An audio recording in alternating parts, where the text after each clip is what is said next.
gracias por venir, bueno, por estar aquí.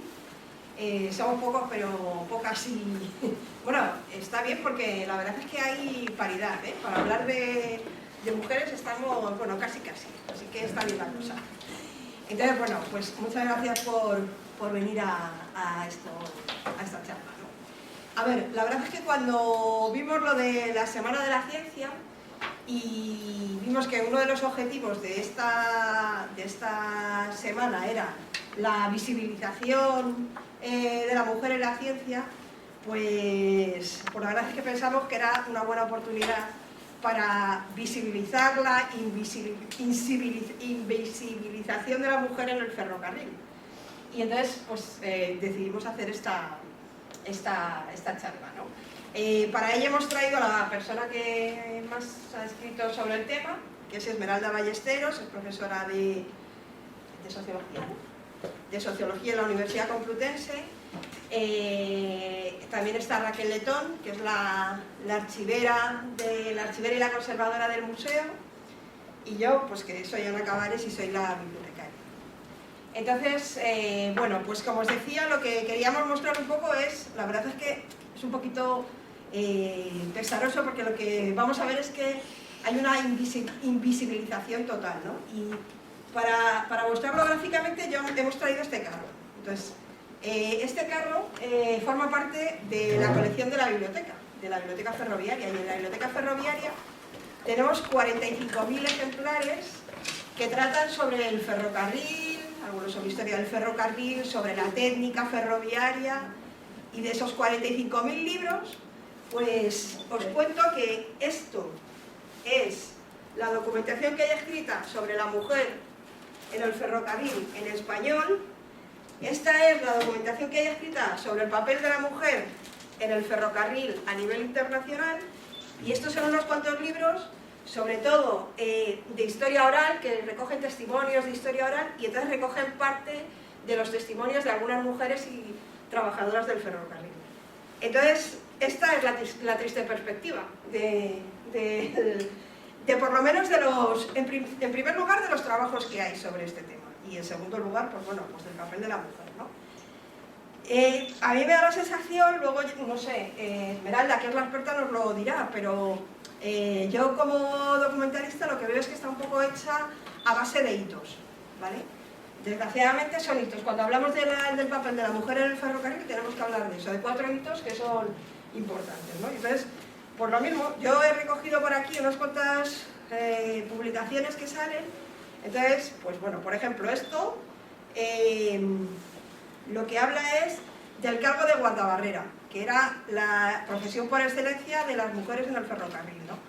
Y bueno, pues dice cosas como: el cargo de guardabarrera será confiada, a menos de ser imposible, a mujeres de los capataces u obreros que vivan en las casillas de los pasos a nivel. Bueno, pues continúa y tal. Dice: siempre que sus maridos tengan ese grado de dice, conforme se dijo en el artículo 5, se podrá dispensarles no saber leer, siempre que sus maridos tengan ese grado de instrucción. Y bueno, pues en fin. Este es del año 58, me parece. Es este libro. Bueno, de todas formas, ahora os lo voy a pasar. Y aquí tenéis esto, luego cuando termine, si queréis echarle una ojeada, lo veis. Otro hito, pues esto que apareció en la revista Vía Libre, que dice: mujeres para desempeñar puestos de factores y ayudantes de maquinistas. Otro hito. Esta, del 86. 13 mujeres alcanzan la categoría de maquinistas de tren, del 86.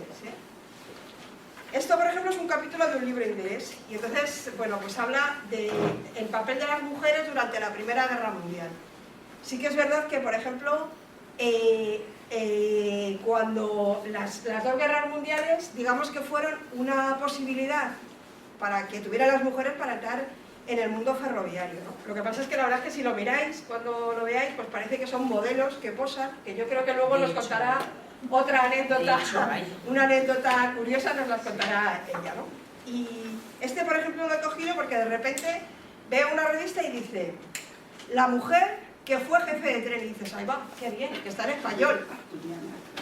No, pero dice, mira, dice: la mujer que fue jefe de tren, y luego dice: cuento, o sea, era un cuento chino, o sea, ¿no? Y luego, en fin, La mujer en el ferrocarril, y vemos cosas como... bueno, es que esto no tiene parangón. En los albores del ferrocarril, desde que este nació de un modo oficial y serio en España, con ese sentido caballeresco, hidalgo, tan propiamente español, se ha mostrado galante y protector de la mujer. Y así, fiel a ese lema, ha podido observarse desde sus principios que no ha desdeñado la cooperación de aquella en múltiples servicios, unos secundarios, otros según ha ido aconsejándolo a las circunstancias, y otros de verdadera responsabilidad. Nos referiremos en primer término a las tan conocidas guardabarreras. En fin. Bueno, son varias las estas. Bueno, este otro es Pilar Careaga, que fue la primera mujer que obtuvo el título de ingeniera industrial en España en el año 1929. O esto, por ejemplo, que lo descubrí hace poco, y es la patente de una aguada para una locomotora que lo hizo una mujer que se llamaba, que no veo muy bien, Concepción Tejido, en 1952. Tejido. Bueno, de todas formas te lo pongo aquí y luego lo vais viendo, ¿no?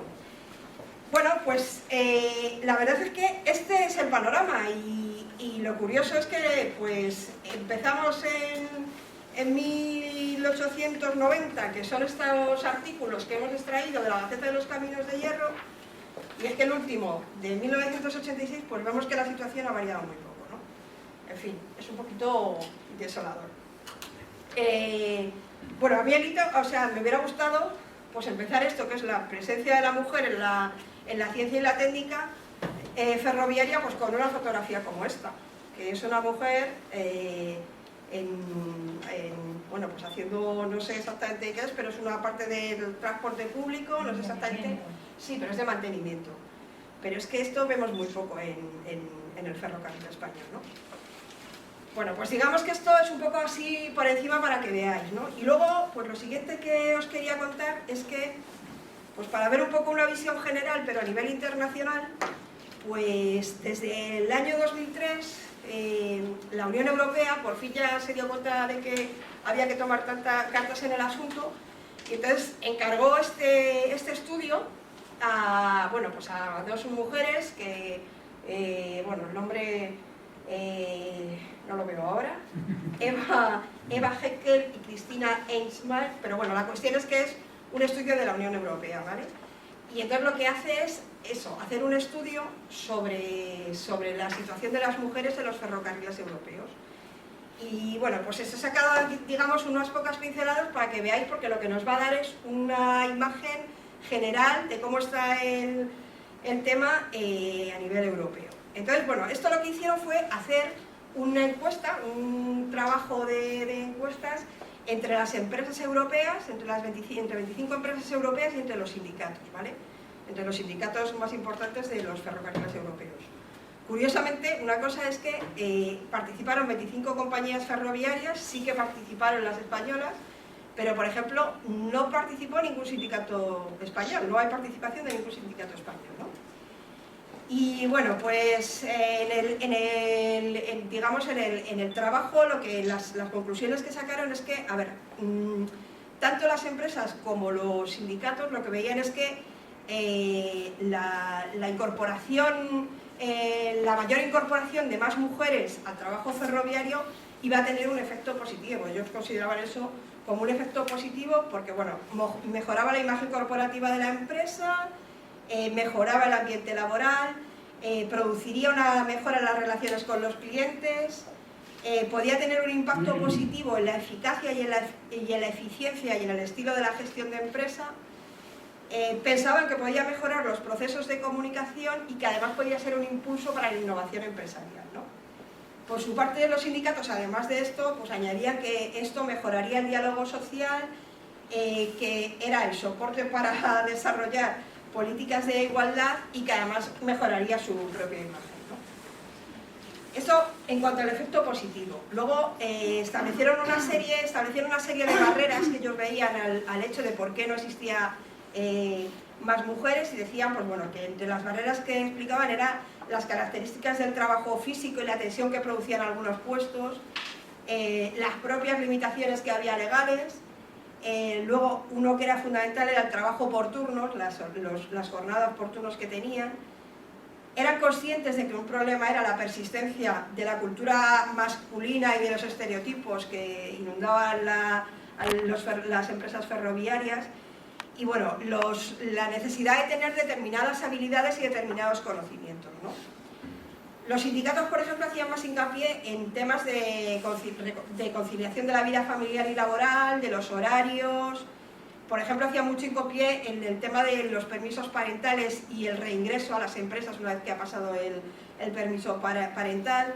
Y luego, por supuesto, la discriminación salarial y la necesidad de apoyar, digamos, desde la empresa pues, el desarrollo de la carrera de estas mujeres, ¿no? Bueno, pues con esto lo que ellos hicieron fue hacer una serie de iniciativas y digamos, qué era lo que había que mejorar, ¿no? Y bueno, pues era eso, mejorar las condiciones de salud y seguridad, las medidas para apoyar y alentar la paternidad responsable, incorporar temas de igualdad de género, y luego mejorar el reclutamiento, en la parte de reclutamiento. Bueno, es que he traducido y entonces igual hay palabras que no las he traducido bien, ¿eh?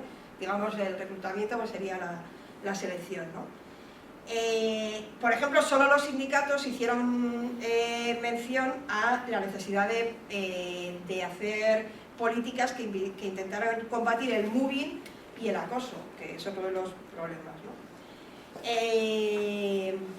Bueno, pues digamos que todo esto fue un documento, dio lugar a un documento de intenciones, que es esto que se suele llamar en la Unión Europea el Joint Recommendations, que bueno, pues son recomendaciones conjuntas de los interesados, ¿no? Y bueno, pues las recomendaciones que hacían iban encaminadas a paliar toda esta cuestión, ¿no? Entonces, bueno, pues una de las cosas que decían era que había que evaluar todas estas iniciativas que se ponían en marcha, había luego que evaluarlas, ¿no? Y entonces, como había que evaluarlas, anualmente hacen este informe, que es también el CERES, la Comunidad de Ferrocarriles Europeos.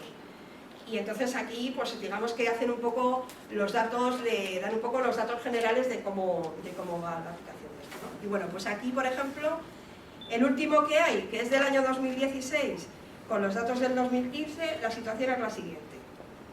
El porcentaje de participación de mujeres en las empresas ferroviarias es del 19,7%, o sea, un 20%. Recuerdo que además aquí no están los datos de España, porque España no participó, no sé por qué. ¿Pero qué no es? Bueno, ahora lo vemos. Sí, bueno, las empresas con mayor presencia de mujeres por países son Noruega, Polonia, Eslovaquia, Alemania y Francia, que bueno, tampoco es que sea para tirar cohetes porque están en torno al 30 y al 23%, ¿vale? Y los que menos tenían eran Turquía con un 3,8% y Austria con un 11,69%. En el informe del 2003 sí que aparecía España y sí que estaba en un 11%. Lo que pasa es que, bueno, luego ahora hablaré de los datos de RFI y dicen otra cosa, ¿vale? Una cosa importante que se hablaba en el informe era hacer hincapié en que las mujeres entraran en otros puestos que no fueran los habituales, la parte de gestión, que es donde siempre ha habido más presencia femenina, ¿no? Entonces, se hacía hincapié, además incluso una de las recomendaciones que había era que se estableciesen relaciones con las universidades y con las escuelas de nivel medio para que las chicas vieran y se encaminaran hacia la parte de ingeniería. Incluso hay algunas buenas prácticas que se han hecho que por ejemplo, hacían el día de puertas abiertas y el día de las chicas, les llaman. Y es porque solamente van chicas, les invitan, van a los institutos, van a las estas y van las chicas y les enseñan, no sé exactamente cómo será, pero bueno, lo mencionan, ¿no? Bueno, la cuestión es que por sectores, en sectores de ingeniería relacionados con el ferrocarril, la media de la presencia es de un 16%, ¿vale? y ha habido un incremento respecto a otros años de un 1,57. Lo peor es la parte de maquinistas, o sea, en maquinistas la media en casi todos los países está en torno al 2,5%. O sea, la media general es un 2,09. Solamente Suecia tiene un 15,28% de maquinistas mujeres y Noruega un 6,15%, ¿vale? Digamos que la parte donde hay mayor presencia es entre el personal de a bordo, que tienen un 32%. Claro, entre el personal de a bordo son las azafatas, las camareras, en fin. Luego, digamos que la parte técnica relacionada con la gestión del tráfico ferroviario era de un 21% la presencia. También hay que indicar ahí, y ahí sé que se indicaba, era que en este 21% es porque hay está muy informatizado, muy digitalizado, y entonces habían entrado muchas más mujeres por ese hecho, ¿no? Por el hecho de que era un sector que se había ido informatizando. Y luego en el sector de gestión la media de presencia es del 17,20%, pero vamos, que por ejemplo las altas ejecutivas están en un 2,76%, las directoras ejecutivas en un 1,21% y las jefas de equipo en un 0,3%. O sea, son datos que es que lo que estamos viendo es que, o sea, la media es un 20%, o sea, simplemente, ¿no? O sea, así en general, ¿no? Bueno, además de eso, se hace una evaluación de de qué cosas han ido incorporando las empresas, de todas estas recomendaciones que decían. Y bueno, pues por ejemplo, las empresas ferroviarias lo que más han incorporado ha sido toda la parte relativa a la flexibilidad horaria y a los horarios laborales, que había sido pues en torno entre el 80 y el 70% de las empresas habían incorporado alguna mejora respecto a eso. El teletrabajo estaba incorporado al 38%. Y bueno, luego por ejemplo sí que destacaban que en algunos sitios, pues como por ejemplo Austria o Francia, además de implementar medidas para facilitar el cuidado de menores y de familiares dependientes, pues por ejemplo se habían abierto 2 escuelas infantiles en Austria, 2 escuelas infantiles de primaria, y en Francia por ejemplo pues se había abierto una guardería para el personal ferroviario, pues para los casos de emergencia, pues horarios extraordinarios, fechas que tuvieran que hacer, bueno, pues fechas con problemáticas, ¿no? Y bueno, para terminar y no liarme, porque lo que más es interesante es lo que nos va a contar Esmeralda, pues ya os digo que como Renfe no participó, pues bueno, he sacado de la memoria de Renfe los datos de mujeres y hombres, ¿no? Y bueno, por ejemplo, en el año 2017 Renfe tenía entre su nivel de consejeros 4 hombres y 1 mujer. Entre el personal de estructura había 507 hombres y 141 mujeres. En el caso de los mandos intermedios hay 869 hombres y 148 mujeres. En comercial, que bueno, está un poco más así, 137 frente a 128, digamos que es el único que está equilibrado. Y bueno, en conducción pues no vamos a ser nosotros una excepción, ¿para qué? La conducción es un 2,8%, es decir, sobre 4.072 hombres hay 119 mujeres. Una cosa, vamos.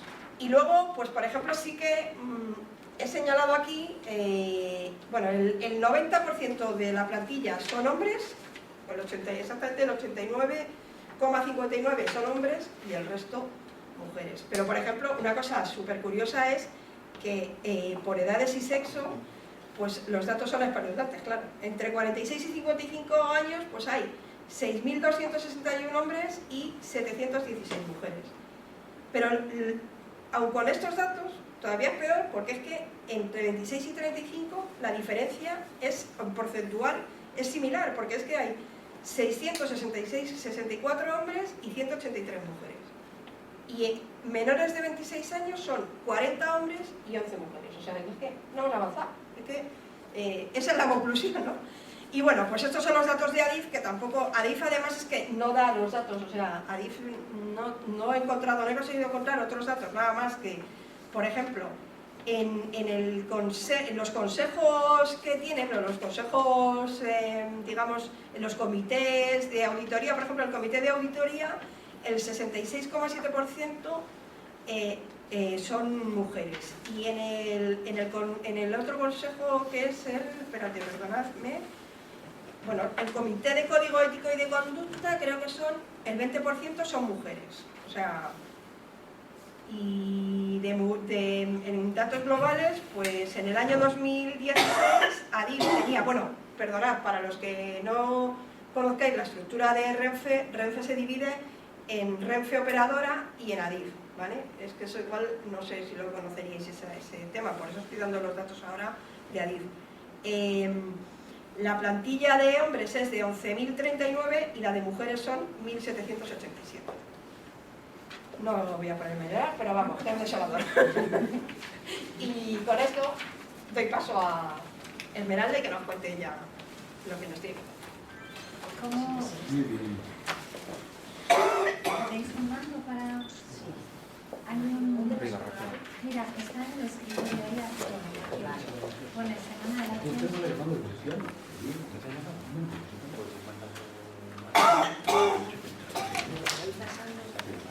No tenemos. Si te interesa. Pues casi me siento ahí.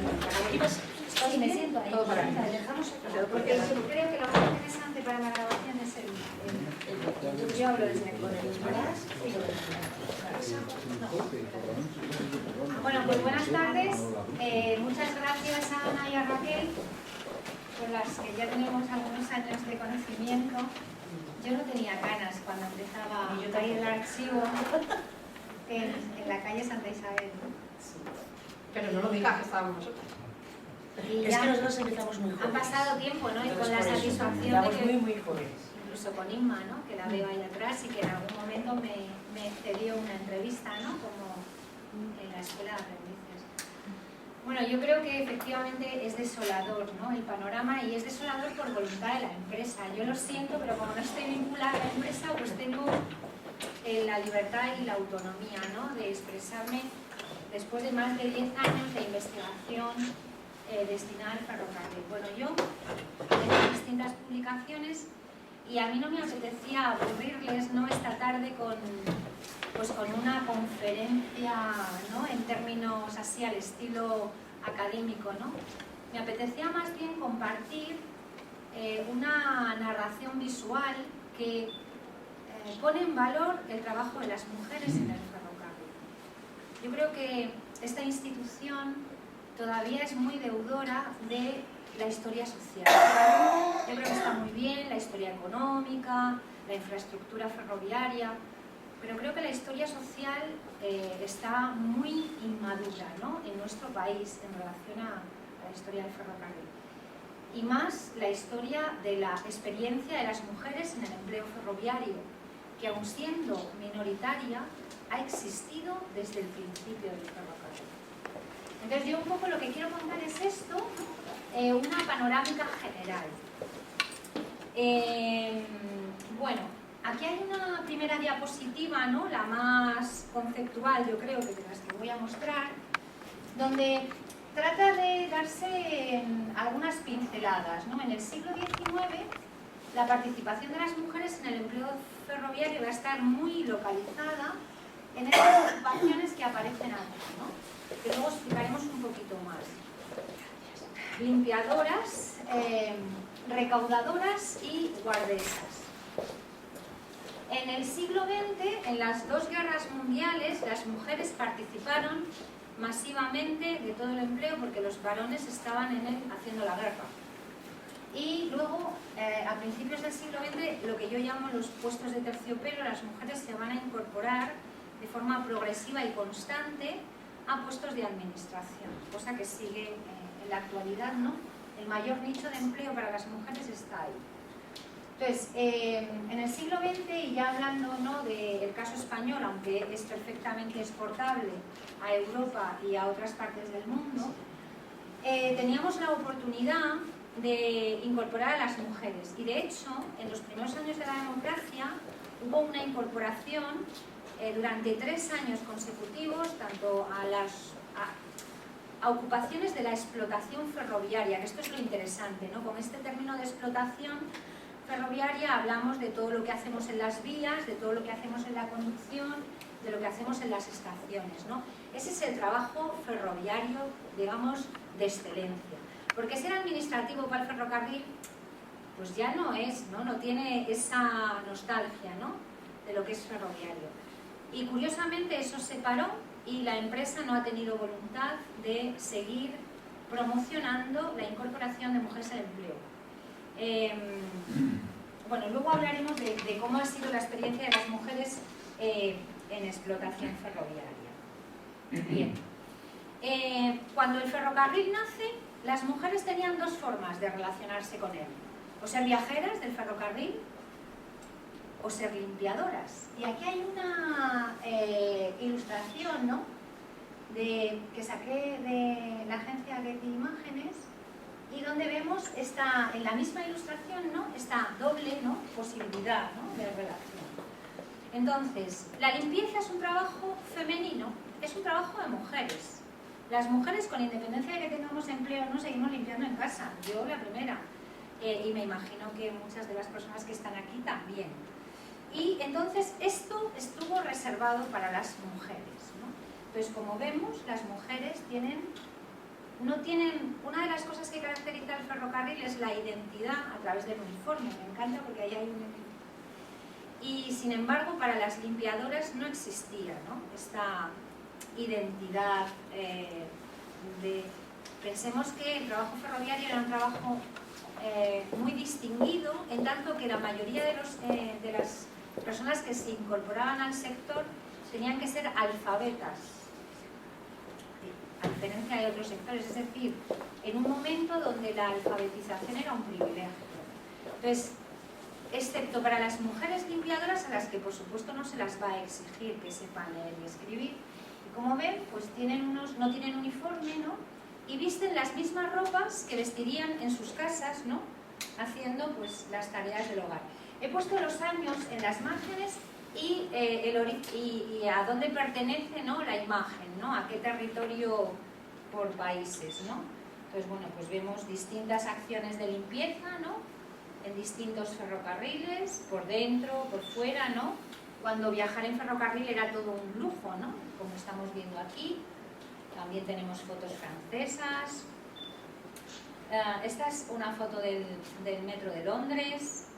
Y vemos, bueno, pues cuadrillas, ¿no?, de mujeres limpiadoras, ¿no?, siempre bajo la supervisión de un varón, ¿no? Tenemos una redundancia, exactamente lo mismo, ¿no? Un trabajo que no tiene reconocimiento de valor, porque al fin y al cabo limpiar, ¿no?, es algo que cualquiera podría hacer, pero solo hacen las mujeres. Luego un trabajo que, por supuesto, tiene peligros, ¿no? Esta es una imagen que refleja muy bien trabajos en altura, sin arnés, sin seguridad, ¿no? Es decir, las mujeres han hecho trabajo que representa un riesgo. Y esta es una foto más reciente de los años 50 de las limpiadoras, ¿no?, del metro londinense. Aquí tenemos una imagen de limpiadoras en el ferrocarril del Carreño, ¿no? Y a diferencia de las equipaciones, ¿no?, que se las ha ido dando en otros países, en España lo que se llevaba, si era limpiadora, era la bata, ¿no? Es una cosa como muy cultural y muy nuestra, ¿no?, la bata. Bueno, la parte de la limpieza, bueno, pues queda una adscripción cultural a que la limpieza es un trabajo de mujeres y por tanto lo realizaron siempre ellas. Sin embargo, en el siglo XIX hubo otras 2 ocupaciones también desarrolladas por mujeres. Pero esto fue una experiencia no diseñada por las compañías, sino sobrevenida. La siniestralidad laboral en el ferrocarril es bastante alta, a pesar de que se haya escrito muy poco sobre este suceso. cuando un accidente ferroviario ocurría, solo teníamos la posibilidad, bueno, aquí tenemos una imagen, ¿no?, de un accidente. Las personas implicadas normalmente quedaban con traumatismos, ¿no?, invalidantes o morían. Y aquí tengo una cita sacada de las actas del Consejo de Administración de la compañía Madrid, Zaragoza y Alicante, cuya cabecera está en Atocha, y que sigue conservando ese MZA, ¿no?, que muchas personas no saben muy bien qué es, ¿no?, solo las vinculadas al ferrocarril. Y dice: el Consejo, a propuesta del director, acuerda que se siga satisfaciendo durante los años 58, 59 y 60 a la viuda del fogonero Manuel Ortega, muerto en acto de servicio, la pensión de 10 reales diario, que ha venido disfrutando desde 1852, pero utilizando, si fuese posible, los servicios que pudiese prestar en la estación de Madrid.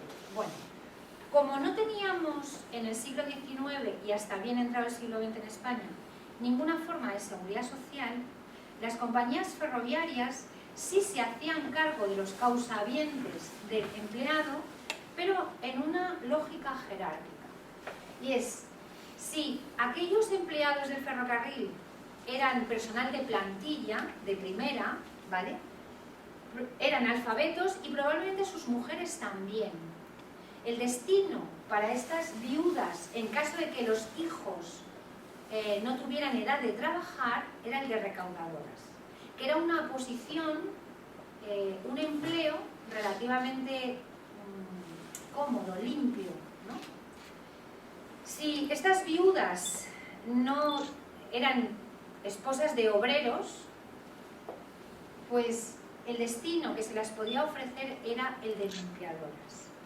Y esta lógica, de hecho, la Asociación de Empleados y Obreros del Ferrocarril, ¿no?, una de las más importantes, nos habla de una lógica jerárquica, de unos empleados de primera, de unos empleados de segunda, y todavía estaban los de tercera, que eran los no permanentes, ¿no?, los temporeros, ¿no? Y que sobre eso, bueno, pues Tomás Martínez Vara ha escrito distintos artículos. Bien. La ocupación con mayor número de mujeres, no solo en España, sino en toda Europa, fue el puesto de guardabarreras. Las guardabarreras, o sea, la normativa europea, a diferencia de la normativa estadounidense, obligó a todas las compañías ferroviarias a guardar la superposición de caminos carreteros con caminos ferroviarios. Al obligar a tener custodia, las compañías nunca habían previsto ese empleo, esos puestos de trabajo, decidieron que la estrategia más eficiente era contratar mujeres por la cuarta parte de lo que se contrataría un obrero varón. Por eso hubo guardabarreras, no porque quisieran a las mujeres. Y además, como bien nos ha leído Ana en una de las citas, ellos establecían la lógica de que estos puestos de guardería se reservaran para las esposas de obreros de vía y obras, de mantenimiento. O sea, es que era porque había una serie de beneficios con la casilla, que habría que ver, ¿no?, cómo eran esas casillas, el huerto que se podía cultivar. Bueno, pues aquí. Esta es la razón por la que en España y en otros países de Europa hubo guardesas. En Estados Unidos el Estado no obligó a las compañías a esta custodia y por tanto no hay tradición de guardería, ¿no?, asociada a las mujeres, ¿no? Bueno, esta presencia pues quedó en la cultura y de esa manera pues se ha plasmado, bueno, esto es un cuadro, ¿no?, que representa la soledad, ¿no?, de este trabajo, ¿no?, y la exigencia de este trabajo. Aquí tenemos, bueno, pues todo lo que representaría, ¿no?, esa ocupación. Las mujeres, por supuesto, no tenían uniformes, seguían vestidas de mujeres, ¿no?, y algunos de los elementos que podían tener eran el banderín para hacer una señal visual y la trompetilla para hacer una señal acústica al tren, ¿no?, al paso del tren y al paso de los posibles carromatos o viandantes en ese lugar. Evidentemente esto es un posado, no es un momento así. Esta es otra de las ilustraciones sacadas del archivo de ABC y vemos, ¿no?, la guardesa, que es una campesina, o sea, claramente se identifica a una campesina que se pone delante del paso a nivel que está señalizado con la cadena, ¿no? Una cosa muy curiosa. Esta es una guardabarreras francesa. Bueno, y esta, es que me encanta esta foto porque esta es un guarda de paso a nivel varón que tiene el mismo aspecto de campesino, ¿no?, que las guardesas. O sea, es decir, es un trabajo que estaba completamente vaciado de valor para las compañías, ¿no?, y que sin embargo, bueno, pues contrataban de forma regular. Pues aquí tenemos otra guardesa, ¿no? Es que las fotos son tan elocuentes, hablan por sí mismas. Tanto se extendió la presencia de estas mujeres en los pasos a nivel que en el año 32, en una revista, en una zarzuela, pues hay una canción, que es lo que quiero poner ahora, vamos a ver si lo conseguimos, ¿no? Sí, a ver, como tenemos que salir un momento de la presentación, ¿no? Y aquí la tenemos.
Este documento sonoro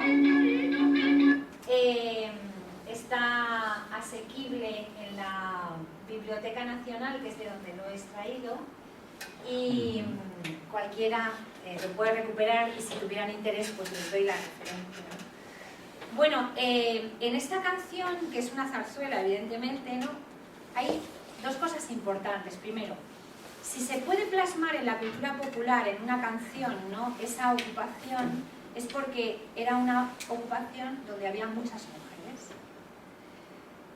Y segundo, la relación, el contenido de la canción, bueno, pues no habla de la ocupación de la guardabarrera, habla de las... ¿Qué relación tenía ser mujer en un mundo de hombres? Entonces hay toda una... Bueno, y dentro de la gracia que luego además tiene la zarzuela. Bueno, aquí tenemos otras fotografías. Este paso a nivel me parece muy interesante, muy bonito, ¿no?, en Valencia, ¿no?, sobre todo por la complejidad en plena ciudad, ¿no?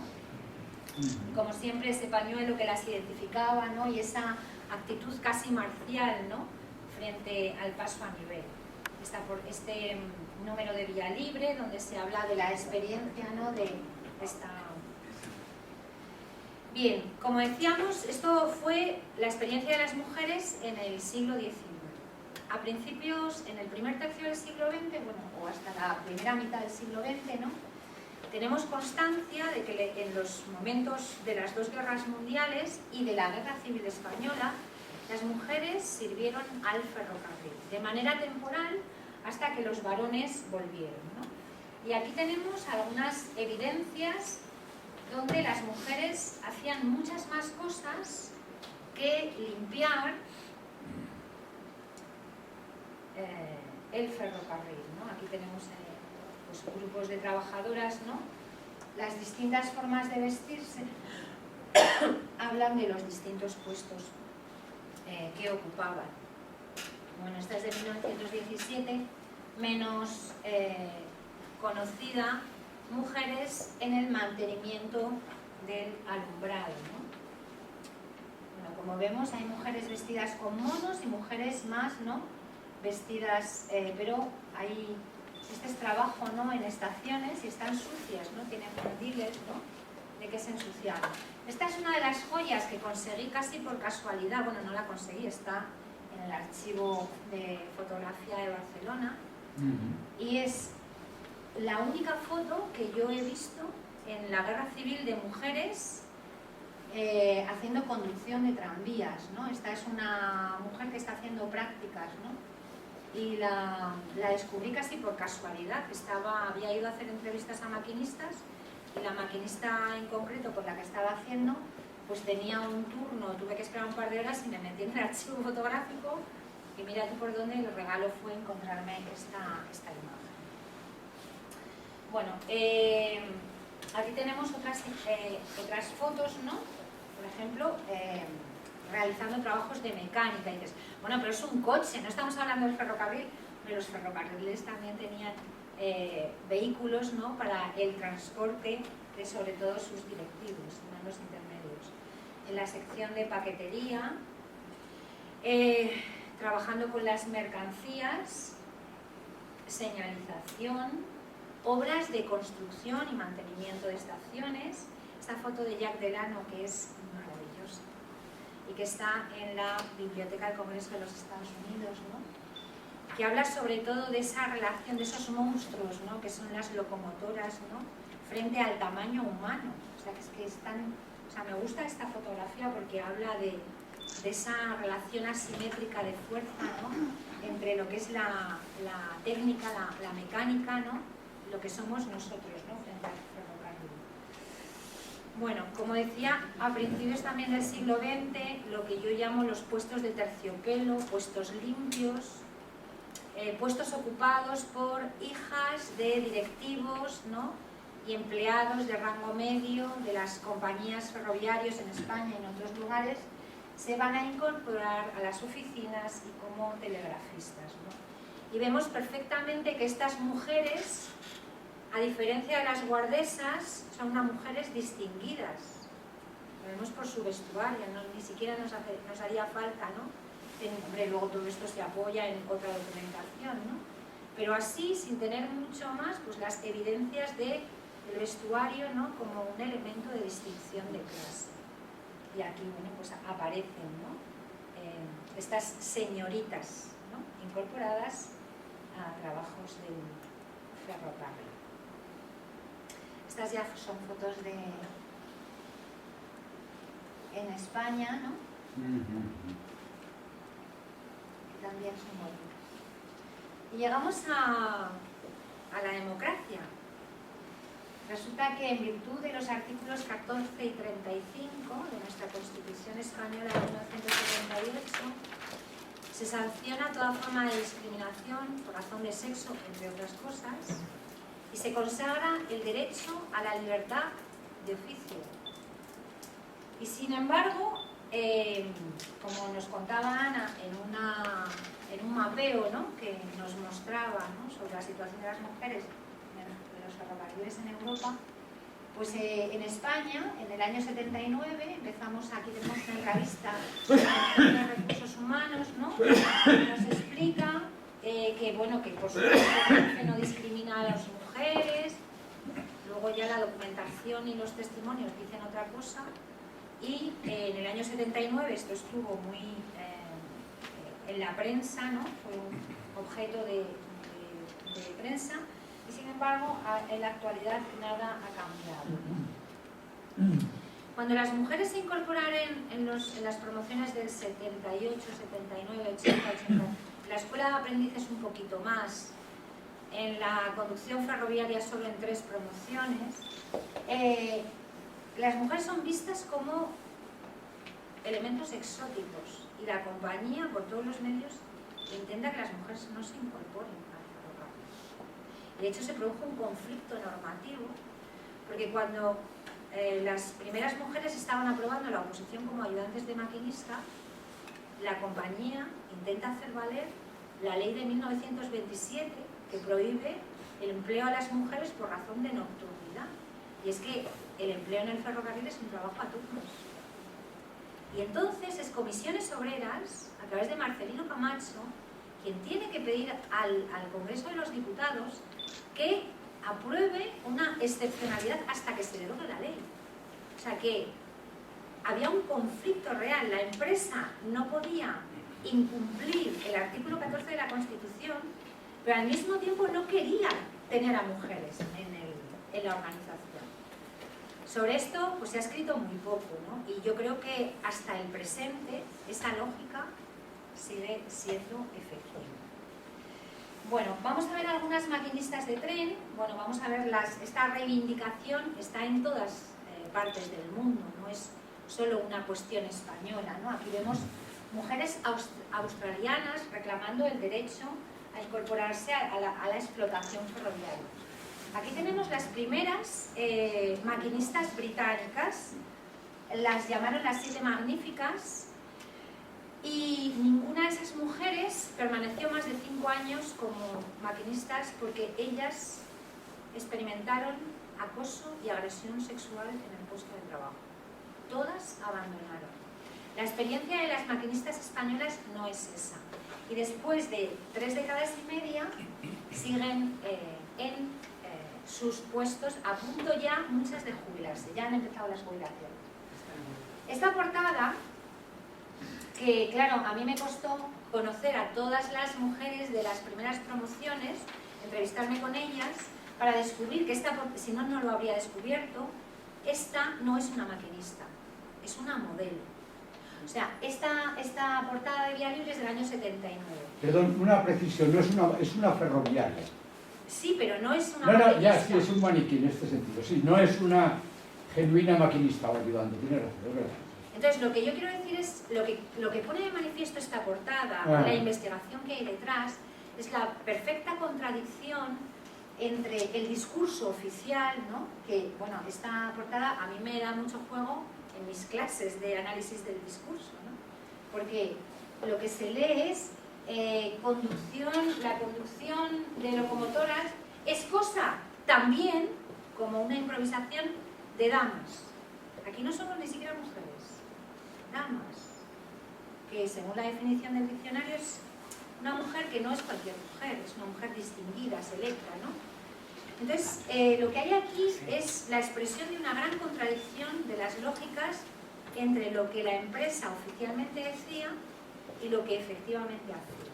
Yo lo siento por Renfe, pero Renfe es una empresa que no quiere a las mujeres en su plantilla.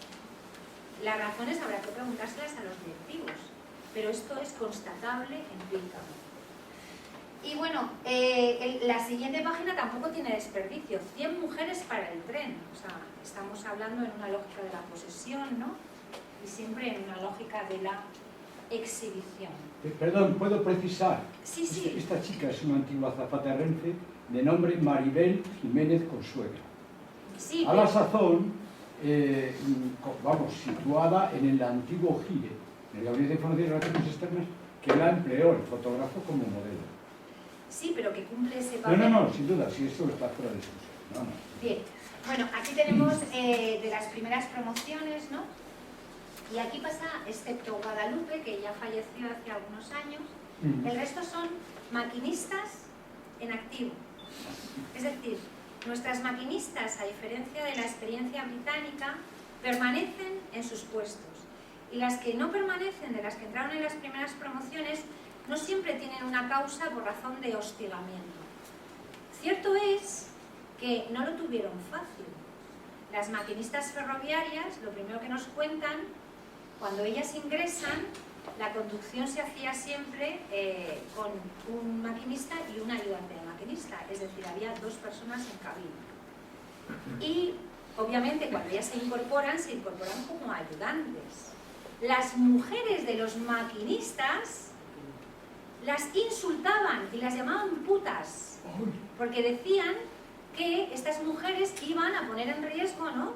Bueno, esto es una locura, pero todas las mujeres maquinistas experimentaron estos ataques de celos de las esposas de los maquinistas ferroviarios, ¿no? Que a la sazón sus trayectos en los años 80 eran muy largos. Un maquinista podía salir a hacer un servicio, ¿no?, un miércoles, y a lo mejor no llegaba a su casa hasta el jueves por la noche o el viernes, porque los tiempos sobre todo con las mercancías, eran muy largos. O sea, estamos hablando de que ahora hacemos un Madrid-Barcelona, ¿no?, en unas pocas horas, pero en estos años no era así. No teníamos dobles vías en muchos trayectos, ¿no?, y eso dificultaba, ¿no?, y alargaba ad infinitum las jornadas. Esta otra portada de los domingos de ABC, pues también tenemos aquí está Pilar, aquí está Mari Carmen, y a ella nunca la entrevisté, y son maquinistas de tren y sin embargo se han puesto en la parte posterior de la cabina como si fueran 3 jovencitas que se hacen una foto en un parque temático, ¿vale? Entonces, hasta la representación de esas pioneras es una representación devaluada. Bueno, una experiencia un poquito más larga que las de las maquinistas fue la de las escuelas de aprendices, ¿no? Las escuelas de aprendices eran un itinerario para incorporarse a Renfe y con la llegada de la democracia esta posibilidad se abrió no solo a hijos varones sino también a hijas mujeres de los ferroviarios. Aquí tenemos una promoción de la Escuela de Aprendices de León y he señalado con un círculo a las mujeres de esa promoción, ¿no? Cuando preguntaba a estas mujeres sobre la motivación que les había llevado a querer ingresar, ninguna me decía que quisiera ser ferroviaria, que hubiera soñado, ¿no?, con ser ferroviaria, sino que con lo que soñaba era con tener un empleo seguro, estable y con posibilidades de promoción. Porque este es el punto que hace que sí que tenga importancia que no haya mujeres en el sector ferroviario. Y es que el empleo del sector ferroviario es un empleo protegido. Por eso creo que mantenerlo solo para varones es mantener un sistema de privilegios. Eso es lo que yo pienso, ¿no?, y lo que he escrito en diferentes ocasiones. Bueno, pues aquí tenemos efectivamente una mujer en explotación de vía. Y lo siento, Ana, pero voy también a redundar sobre lo que nos has contado. Aquí tengo un gráfico que he hecho yo misma, ¿no?, estableciendo usando las décilas, ¿no?, y con el criterio, ¿no?, del concepto político de paridad, ¿no?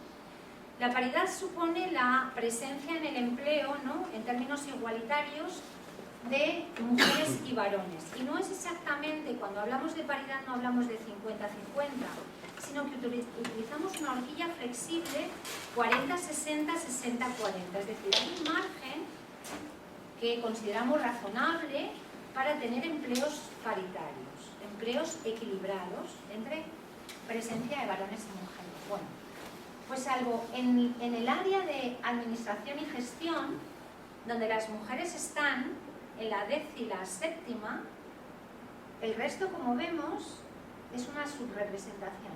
Estos datos los publicó, o sea, son de 2012 y se publicaron en la memoria de Renfe Operadora en 2013. Este resultado no es un resultado aleatorio, es que las mujeres no quieren ser ferroviarias, es el resultado de unas determinadas políticas de selección y de promoción. Y si el empleo ferroviario es un empleo masculino en la actualidad, es porque la empresa tiene voluntad de que sea un empleo para hombres. Y bueno, yo no tengo nada que decir. Pero luego, de nuevo, aparecen los conflictos, ¿no? Los discursos de lo políticamente correcta. Esta es una publicación interna, igual que lo fue en su momento Vía y Obras, sobre el empleo ferroviario. Entonces, pues es muy sencillo crear discursos visuales y discursos políticos, ¿no?, que digan lo contrario de lo que dicen las estadísticas. Y este es un ejemplo, ¿no?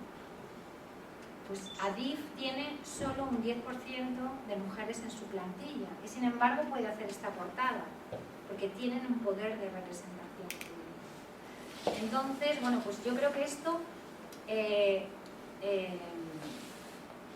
es una, para mí, ¿no?, una desventaja que tiene el sector ferroviario.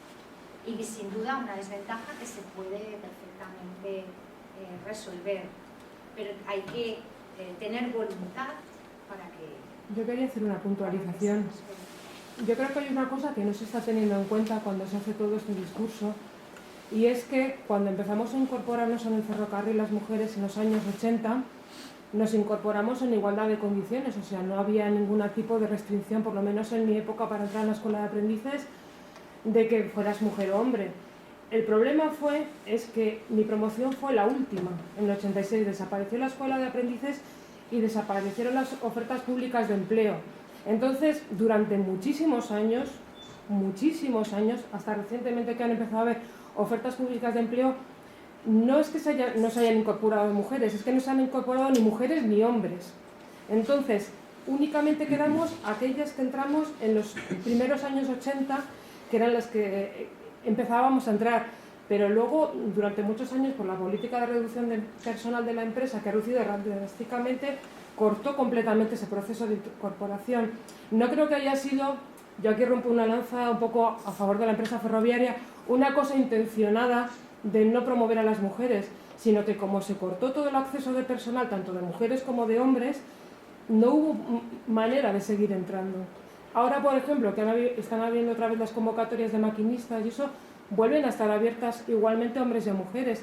Siguen siendo más minoritarias las mujeres, pero están entrando, yo las he visto aquí en los cursos de las tal. Entonces, creo que ese factor ha tenido mucho que ver durante todos estos años. Es que te estoy hablando desde el año 86 hasta, te puedo decir, hace un par de años que no ha habido convocatorias, ofertas públicas de empleo para volver a trabajar en Adif. Ahora mismo la plantilla está muy envejecida porque en aquella época éramos muy jóvenes, han pasado pero como 20 años o 25 sin que prácticamente entrase nadie a trabajar. Entonces eso ha influido muchísimo en que no se pudieran incorporar más mujeres. No creo que sea tanto una cosa deliberada, sino que ha coincidido estos factores que justamente cuando empezamos es cuando se cortó el ingreso de personal. Yo creo, Emma, que sí, es deliberado, porque la compañía francesa de los caminos de hierro se están realizando desde hace 10 años políticas inclusivas que están haciendo aumentar, y de hecho, Ana, el dato que daba es que Francia está en una posición de mayor paridad, ¿no?, o caminando hacia la paridad, pero porque las políticas de igualdad de oportunidades se están implementando. Y yo creo que en España esto no se está haciendo. Claro, es que en realidad lo que dice Esmeralda, yo lo que te iba a decir es que, por ejemplo, los datos un poco también nos dan o sea, ahí están hablando, ¿no? Porque es verdad que lo que tú dices, que por ejemplo, bueno, estos son los datos de Renfe del año 2015, ¿no? Y entonces dice que la plantilla entre 36 y 45 años es de 511 y 229, que quizá haya un poco de paridad, ¿vale? Que a lo mejor puede ser de esa generación, pero es que lo escandaloso, que era lo que habla, lo que a mí me parece es que lo escandaloso es que de 26 a 35 años la diferencia es muchísimo mayor. Es que hay 664 varones y 183 mujeres. Y en menores de 26 años, pues bueno, como sí que ha habido un descenso en en la incorporación son 40 11. Pero son nuevas incorporaciones. Sí, de o sea, gente. no, bueno, hombre, De nuevas personal. incorporaciones, te quiero decir que son gente en esa edad, o sea, la franja de edad de 26 a 35 hay 664 hombres y 183 mujeres. O sea, es que los datos son así. O sea, En este caso se trata de... y son, otra historia es que en los datos globales de la incorporación no hay, pero es que los que se han incorporado nuevos, porque son de 35 años, es que es una mayoría, sobre todo en esa franja, es que es abismal, o sea, son una diferencia Mira, en muy Francia, por importante. ejemplo, la compañía está yéndose a escuelas de ingeniería, escuelas, ciclos formativos de formación profesional, y están haciendo promoción del empleo ferroviario en las escuelas. Y eso les está dando renta y están incentivando la incorporación de mujeres. Es decir, tú puedes esperar, ¿no?, que de manera espontánea se produzca, como se va a producir, porque no hay promoción ni visibilización, porque el empleo ferroviario también ha permanecido, ¿no?, como un privilegio dentro, ¿no?, de generaciones ferroviarias. Es que no lo podemos negar. Hasta los años 80, sí.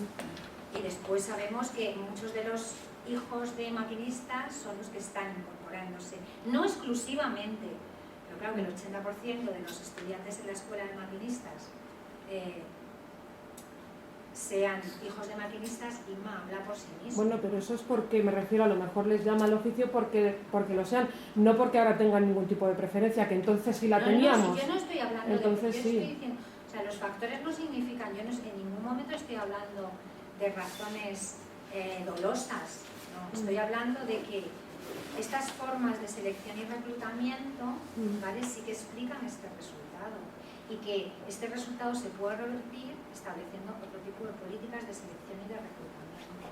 Yo no estoy diciendo que Renfe esté cometiendo delitos, yo no he dicho eso en ningún momento, solo he dicho que hay voluntad de que esto permanezca así. Bueno, yo felicitarle por la excelente exposición que ha hecho, aunque sea para llorar. Y bienaventurados los optimistas y los que piensan que es todo, no sé, una manzana que cae del cielo. El sector del ferrocarril, como usted muy bien ha mostrado, tiene una historia y una herencia. Y no solo las empresas ferroviarias son contrarias a la incorporación de la mujer. En la Primera Guerra Mundial los propios sindicatos se oponían decididamente a esto, o sea, sindicatos progresistas, obreros, etc. Y se ven obligados a pasar encuestas para demostrar que no ha habido accidentes en las conducciones ni de trenes ni de metro cuando la máquina la lleva una mujer. Entonces hay una desconfianza histórica hacia la presencia de la mujer en este sector, guste o no guste. Y son culpables, vamos a decirlo, culpables, no dolosamente, que no es que tengan que asistir a ningún tribunal a que les juzgue, salvo el Tribunal de la Justicia y la Igualdad. Entonces son culpables tanto las empresas como los benditos sindicatos. Sí. Entonces, Lo que dice la señora con la minería asturiana, donde la posición más fuerte contra la incorporación de las mujeres a los trabajos de interior, a las minas, eran los sindicatos. Entonces nos dicen, no, porque alegaban que, no, porque está casada con un minero que haya llevado un sueldo a casa, hay que dejar el lugar a otro. Y con este pretexto las mujeres quedaban preteridas, marginadas, hasta que consiguieron las mujeres imponerse. Y hay mineras como hay ahora maquinistas o hay fogoneras, como decimos. Yo quería una pregunta muy concreta, disculpe. Yo no sé en qué etapa fue Mercedes Sala presidenta de Renfe, no sé si fue poco tiempo, mucho, supongo que poco. En esa época en que una mujer presidió, tenía la mayor responsabilidad, ¿no se invirtió un poquito la tendencia? ¿No cambió nada? Bueno, Mercedes Sala también sufrió una política de agravio. sí. Mercedes Sala, por ejemplo, yo creo que una mala acción hecha también por ella misma, que no fue exclusiva de Mercedes Sala, tuvo la osadía, ¿no?, de hacer como hicieron muchos directores, ¿no?, de la compañía, conducir un tren o cercanías, bajo la supervisión, por supuesto, del maquinista, que es un puesto que está muy automatizado, ¿no? Y eso sirvió pues para toda una serie de ataques directos a su persona. Mercedes Sala creo que si hubiera tenido más tiempo probablemente habría implementado alguna política, pero el hecho de estar en la presidencia no hace que tengas todo el poder, porque el poder está perfectamente colegiado, ¿no? En el Consejo de Administración. Pero creo que ella hubiera tenido, si hubiera tenido más tiempo, alguna política seguro que se habría realizado. Por cierto, Mercedes Sala obtuvo la licencia para conducir trenes.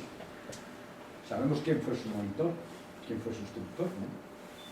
Eso somos todos conocidos. O sea que cuando lo condujo, como ella comenta... No, en ese momento no, porque iba acompañada. Es como cuando el rey hace que lleva el tren, inaugura el AVE, pero en realidad es un manejo para hacerse la foto.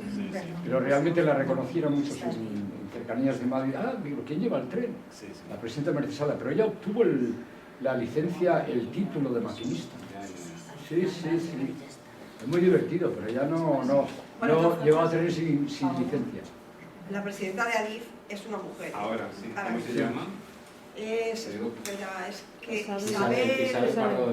Isabel Pardo de Vera. Un dato que a mí me ha llamado la atención, quería entender que en Austria hay el tanto por ciento de mujeres que están puestos de maquinaria, no de limpiador, ni de terciopelo, como usted dice, que de todas maneras hay que recordar que las telegrafistas en la administración pública también fueron fundamentales para ganar la Primera Guerra Mundial, por ejemplo, porque era un poder, quien controla el telégrafo controla la guerra. Y ese control de la guerra estaba en manos de los mujeres. Hubo gente que estaba trabajando en guerra, la Catherine Ferrier, la famosa mezzo-soprano, era telefonista durante la Segunda Guerra. Pero lo que me extrañó que Austria, un territorio centroeuropeo y con tradición ferroviaria, tenga ese escaso número de mujeres. ¿Hay alguna explicación? Bueno, pero Austria es un país muy machista. Sí. Yo creo que a veces Finlandia, no es Suecia. Austria precisamente es un país es uno de los países con mayor violencia contra las mujeres, aunque no se sabe, se sabe si vas a buscar los datos, ¿no? Pero Austria no es uno de los países en los que mirarse, ¿no? No es un paraíso para las mujeres. Bueno, pues muy bien, muy interesante. Bueno, y yo quería, para cerrar un poco la mesa y con esto, pues hacer algunas pinceladas o reflexiones de todo esto y algunas cuestiones que seguro que por los textos que Esmeralda ha plasmado en el carro, que la mayoría deben ser suyos, como decía Ana al principio de la intervención, bueno, pues rescatar algunas cosas que no le ha dado tiempo por espacio, como me intentaba, me he pasado, ¿no? Cuando hablabas, por ejemplo, al principio, yo es una reflexión de todo el conjunto y dar algunas pinceladas, ¿no? Cuando hablaba de los vestuarios, sí que es cierto que las guardesas llevan un vestuario, mandil, pañuelo en la cabeza, que lo implantó la Compañía del Norte. Y incluso se definió cómo era el vestuario con doble cinta roja en el mandil, que luego fue el mismo vestuario que Renfe adquirió desde la misma Compañía del Norte. No ocurrió lo mismo con otro tipo de mujeres en el ferrocarril. Un dato curioso es que el pasado año una limpiadora de esta misma estación de Delicias, su hijo nos donó las batas de su madre, que era limpiadora, eran de Renfe. 2 batas que la mujer guardaba de repuesto con mucho cuidado mientras que zurcía y recosía las viejas y tener unas por si acaso había alguna cosita importante, como nos decía el hijo, a la estación. Están dentro del inventario de la colección del museo 2 batas de estas ferroviarias, que me parece, haciendo alusión de las batas, un dato curioso. En cuanto al tema de la accidentalidad, como bien decía, la incorporación de las enfermeras muchas veces no eran incorporadas a la propia empresa ferroviaria, sino que eran como un trabajo eventual fuera del plantilla, no eran realmente personal de plantilla. Pero sí que es cierto que, por ejemplo, en el tema de personal de plantilla, eventuales, temporeros, como estaba hablando Esmeralda, las mujeres también tenían sentido las huérfanas, las mujeres huérfanas, y hay un dato que recuerdo de un reglamento, creo que de la Compañía del Norte, que se les pasaban los beneficios sociales que hacían las antiguas compañías, y se les daba un auxilio de orfandad siempre y cuando esas mujeres no estuvieran luego casadas, no se podían casar lógicamente, por eso no sería de orfandad, y que no tenían síntomas de imbecilidad, dicho tal cual, o sea, esto estaba en el tema recogido, en el tema del reglamento. Y estas mujeres sí que es verdad que también eran por accidentes, como comentaba, que sus maridos les habían permitido, al fallecer ellos, tener acceso a, sobre todo, guardesas, y si eran que eran de día. Tenemos en nuestro archivo histórico ferroviario, y la próxima, os emplazamos ya desde este momento para la semana que viene, justo a la misma hora, porque vamos a entrevistar a 4 ferroviarias, entre las cuales, bueno, pues nos van a contar sus vivencias, pero uno de las fuentes orales que ya recogimos es una de las antiguas guardesas con barrera, en lugar de con cadenas, con puertas, un tipo de cierre que había en las guardabarreras, y era de Rabanera del Pinar.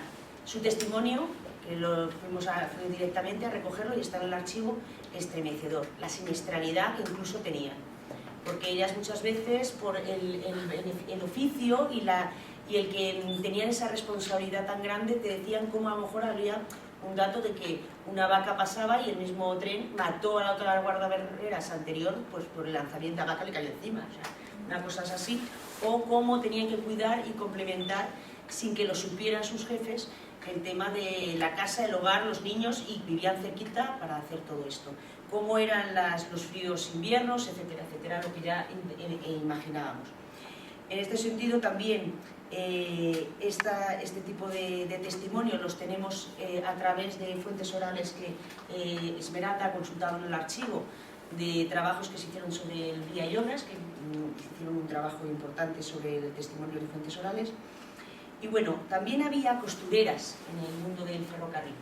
Entre las primeras promociones, cuando hablando con una de la promoción 33, una persona que empezó en los talleres a partir de la escuela de aprendices, decía que lo único que aparecía eran exóticas, como decían, nos vieron vestidas de monos y todos estaban esperando a ver cómo estaban las mujeres vestidas de monos, que parecíamos monos de feria, no sé qué me decían. Y lo único que había eran 2 mujeres que eran costureras, y eran de la propia empresa de Renfe, pero estaban cosiendo lo que son trabajos propios del ferrocarril. Sí que es cierto lo del Real Decreto, muy interesante, lo del 1927, cómo estas mismas mujeres, incluso las maquinistas que he sacado la portada del ABC, estas 3 mujeres, tanto Pilar como Gloria,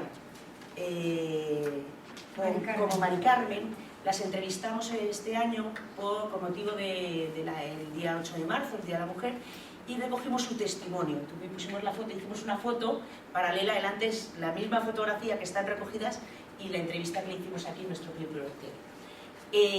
Está a disposición vuestro, no vamos a redundar a esto, pero es muy interesante lo que ellas contaban también, cómo tenían miedo los maquinistas de que les quitaran el puesto de trabajo a sus hijos, que iban a ser futuros, y que muchas veces ellas demandaban, e incluso habían notado que las mujeres les habían obligado a los hombres que cambiaran de turno, que no fueran con ellas. Y el maquinista le había dicho, lo siento, pero mi mujer no me deja que vaya contigo en la cabina. Entonces les mandaban este tipo pero por lo demás, bueno, ya lo vivieron no partían de un nivel, porque entraron a través de oposición, y entraban como ya licenciadas con un grado de formación académico importante. Y además eran de las primeras, incluso algunas de su promoción. Dicho esto, me gustaría un poco que nos contaran, y eso te lo dejo aquí, lo que llaman las rescatás. ¿Te suena lo de a partir de cuando en 1944 las mujeres, seguro que yo creo que lo he leído de algún artículo tuyo, cuando las mujeres tenían que dejar de ser ferroviarias porque se casaban. Excedencia forzosa por matrimonio. Efectivamente, que ellas la llamaban, y luego las pudieron a reincorporarse y eran las rescatadas que llamaban Hay ellas. una periodista del país, Sí, ¿no?, que ha sí. recuperado la historia de su madre, ¿no? Exactamente. Esto es muy interesante. Reingresás, perdona, Raquel. Las rescatadas y las reingresás. Y las reingresás. Yo he conocido, una de ellas era la mamá de María Vidaurreta, la primera esposa de Festringe, Sí. Ángela Campillo, eso se incorporó ya Y en las caracolas. lo que era muy interesante de ellas es que muchas de ellas dejaron de casarse y no se casaron por no perder la independencia en puesto de trabajo. Y ellas no llegaron nunca a casarse. Algunos testimonios, como dicen, llegan a decir, si yo esa hora, y dicho oralmente, si me piden esto, yo me arrejunto, decía una señora de ciertos años, Pero y ya. no vuelvo a dejar el puesto de trabajo. Y cómo reivindicativamente a través de Claro. sindicatos les tuvieron luego la paga que defendían, la de la devolución. Un Claro, poco que estamos lo hablando, pero esto no era solo para las mujeres del eran ferrocarril, era para telefónicas, todas de Ah, puntos. las mujeres, es decir, Mm. el régimen franquista impuso un régimen familista donde las mujeres se realizaban solo Sometidas. a través de ser esposas y ser madres, ¿no? Algunas mujeres de manera voluntaria no optaron por la familia y conservaron sus puestos de trabajo, pero esto no fue exclusivo del ferrocarril. Lo bueno es que cuando el gobierno socialista llega a la Moncloa establece una ley que permite reconocer el tiempo de excedencia forzosa, porque se llamaba así, Las revistas. y muchas de estas mujeres con un tiempo de cotización relativamente pequeño pudieron acceder a pensiones contributivas. Y bueno, pues yo conozco el caso de Gloria, una periodista Sí. redactora del País. ¿Quién, una- perdona? Gloria. Gloria, Sí, no recuerdo el apellido, pero pero además- esta mujer recuperó la historia de su madre y se puso en contacto conmigo, pues Esmeralda, me puedes ayudar por aquí, ¿no? Y su madre había vivido esta experiencia, ¿no? De poder incorporarse unos poquitos años y solamente recuperar la pensión. 390, no llegaron a 400 personas, hicieron demanda contra Renfe. 2 lo hicieron de manera individual y el resto lo hicieron de manera colectiva, para recuperar esa posibilidad luego de... Cuando las que ingresaron, realmente luego se veían también acosadas laboralmente. No, claro, sí. Porque les decían que no puede ser, y además hay un testimonio, yo creo que en la revista Líneas, le dicen, no puede ser igual esta señora que lleva 18 años haciendo tortillas, Claro. tortillas y huevos fritos en su casa y venga ahora a un puesto administrativo. Que nosotros que estamos, sí que es cierto que el problema se les seguía acudiendo, o sea, la discriminación que habían sufrido en el ingreso, como ellas contaban, cuando reingresan vuelven a tenerlo ya por falta de formación, por no actualización, etc. Pero bueno, aún así... El estigma de la reingresada. La Yo reingresada. Lo viví directamente en aquella época. No, una cosa que yo iba a decir, que con lo que decía Raquel de las costureras, es que yo creo que un problema que han tenido las mujeres en el trabajo, en el trabajo ferroviario y en las antiguas compañías es que ellas estaban trabajando pero no pertenecían a la plantilla, quiero decir, estaban invisibilizadas. Entonces, sabemos que hay costureras o sabemos que hay limpiadoras, pero en realidad No está creo que bien. como Y plantilla... maestras en los y poblados, maestras, en los Poblados efectivamente. ferroviarios. Y como plantilla, creo que las únicas que aparecían en plantilla eran guardabarreras. Las guardabarreras eran las únicas que Limpiadoras aparecían. también aparecen algunas en antiguas compañías. Sí, pero muy pocas. Las listas de jornales, Muy pocas. ¿no? Sí, entonces eran, digamos, como trabajos externos, pero que no eran consideradas, con lo cual ahí tenemos una muestra de que el trabajo de las mujeres no era considerado como tal. Quiero decir, no la consideraban parte de las plantillas, primero porque les salía más barato, porque en realidad el darle trabajo a las viudas y a las esposas hijas, de- lo que les era mano de obra más barata. No, tampoco es que fueran Ya, el que les hubiera dado por ser feminista, ¿no? Sería Es barato, que sí, sí. era mano de obra más barata. Y a mí me parece que el que no aparezca en plantilla es la forma de invisibilizar y de ningunear un trabajo, vamos, es que está Hay una clarísimo, cuestión ¿no? muy importante en cuanto al año, cuando en 1927 dicen que no pueden hacer nocturnidad y las guardesas no hacen nocturnidad, de hecho, en las entrevistas con guardesas luego les sustituía un hombre porque ellas no podían hacer la noche. Ellas no podían estar en la guardabarrera por nocturnidad. Sin embargo, esto lo acataron muy bien, pero en la enfermería, las mujeres que estaban en la Cruz Roja, hacían nocturnidad, Claro. turnos y todo. ¿Por qué no había hombres que estuvieran Claro. cuidando a los enfermos? Claro. Ahí no pasaba nada. Estaban sufriendo. Ahí estaban, porque se entendía que era un oficio propiamente de mujeres, las enfermeras, ya estaba consolidado. Mientras que una ferroviaria no estaba bien visto que una mujer de noche anduviera en la vía, pero de ningún tipo. Con lo cual sí que se saltaban un poco el decreto del 27 en el decir si no hacían la nocturnidad o los turnos, la conciliación y los hijos. Cómo hay algunos datos de las antiguas compañías en el siglo XIX, cómo empezaron a través de Nathan Sus, que es uno de el director de la compañía de MZ, en las acciones sociales, empieza a dar primeros permisos para las embarazadas, cuando lo que es la lactancia y algunos pero a lo mejor estamos hablando, claro, Y no una hablamos de semana, conciliación. una Por semana cierto, de baja pagada. Perdón, lo que dice antes Raquel, letonio, yo le llamo letonio porque según esto me lo impone el libro de estilo del país, porque los naturales de Letonia son letonios, ¿no? Pero yo no soy de Letonia. Bueno, tú llámate como te quieras. No, es que no Ya, deriva de ahí. es una bajadería. Ya. Bueno, Raquel, es muy interesante lo de las guardesas. Por cierto, que hay, te recomiendo un texto de El viaje por España de Andersen, donde Sí, describes una estampa de la guardabarrera saliendo de Aranjuez, camino de Andalucía, y la describe con esta vestimenta como tú, así muy graciosa, muy colorista, ¿no? Y después también hay otra canción de principios de siglo, está grabada, está en mi disco, de principios del siglo en Burgos, que es también la historia de otra guardabarrera, que yo, según digo, con perdón en mi libro, desempeña literariamente lo que en el pasado desempeñó en el folclore, en la canción tradicional, la molinera, la guardabarreras, amores, Sí. hay culebrones, había folletones en Francia sobre el drama, no sé qué, la guardabarrera, y esto es lo que dice, cuenta su historia, pasa el maquinista, ¿verdad? La niña de la estación, etc. Y todo eso se imbrica de una manera muy particular. Sí, muy bien. Yo creo que la semana que viene vamos a entrevistar, o sea, de viva voz está Inma, por ejemplo, que va a ser una de las entrevistadas, pero vamos a acompañar con personas de talleres, otras compañeras. Entonces, bueno, os invitamos, no sé si alguno quiere alguna pregunta más o lo que sea, y os invitamos. No sé si recuerdas, Esmeralda, haciendo estos estudios, que al poco ya de incorporarse a aquella primera promoción de maquinistas, exactamente, el diario 16 entrevistó a una de las primeras. Esta mujer se llama Felicidad González, es leonesa, y tituló el reportaje de la entrevista "Una maquinista que está como un tren". Sí, Pero bueno. se dio el caso, sí, pero eso Pero es eso el también lo machismo que todo lo envuelve. Pero eso ¿no? es una política informativa que lo Claro, han hecho con las claro. pilotos. La Pero- primera mujer piloto de aviación comercial, Bettina Katner, Sí, pues es una mujer por el aire. sí. Y los Ya propios estos pilotos, por la emisora, le decían Bettina a la cocina. O sea, quiero decir, Sí, no, o sea, claro. El Scratch sí, nosotros no. hemos estudiado la experiencia de las mujeres que se incorporan a oficios masculinizados, o sea, con una subrepresentación muy alta.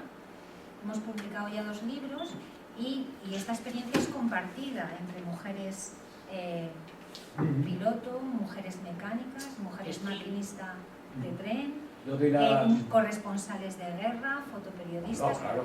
Entonces, quiero decir, Pilar no Carriaga. es que el ferrocarril fuera un espacio, no. Pero Pilar Hablamos de que es una nunca- No era ferroviaria, no, ya te lo ya. explico. Pilar La portada Carriaga, era... Nunca fue ingeniera, maquinista. nunca fue maquinista. No, la primera mujer ingeniera industrial Claro, que no fue maquinista. titulada en España. No, pero pese a que la presenta Hizo portada- prácticas En la hizo portada prácticas de- obligadas claro, dentro de sus obligadas estudios a de llevar ingeniería, trenes. que tenía que hacer las Claro. prácticas en ferrocarriles, pero sí que en prensa Sí, pero salió no- la primera maquinista. No.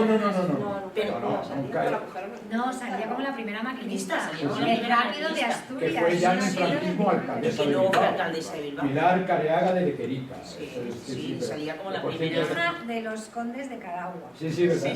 Sí. Es curioso porque la primera, me acuerdo que creo que fue la revista Ferroviarios que resaltó mucho una cosa, de la primera mujer administrativa, de una escala administrativa que era una tal Bartual de Gante, o Bartual y no sé qué otra, Mariscal de Gante, que son las mujeres que en la escala administrativa, en el escalafón, habían llegado más altos. Y ya hasta los años 80, la hermana de uno que fue director general adjunto, que era Santiago de Meras, ¿recordáis? ¿Cómo se llama? Santiago de Meras, el apellido. Pues una hermana llegó ya a lo más alto en la, digamos, en la línea administrativa. Santiago de Meras, de apellido, la mujer. Entonces ves cómo van avanzando, tal, pasito a pasito y tal. Habéis visto ahí lo que dicen las declaraciones de Carlos García